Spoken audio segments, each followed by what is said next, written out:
So, ito po yung kubo namin na isa sa mga tambayan namin dito sa bahay. So, nandyan mostly yung mga kabataan naming mga pamangkin. Ayan, dyan sila nagkakantahan. Dyan sila nagbabanding. Nilagyan din namin ng ilaw para mas maganda. Baka bigla sumabog.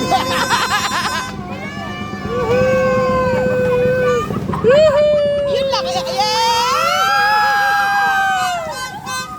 Tapos na. Okay na.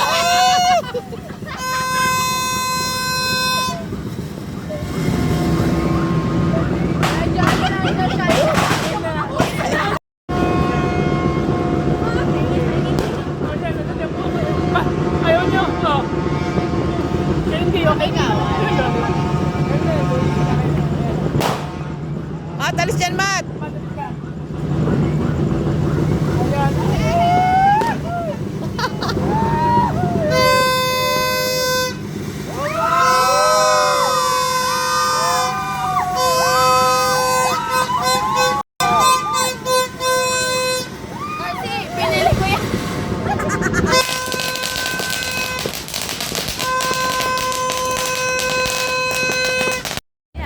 Pumapalik lagi sa mesa.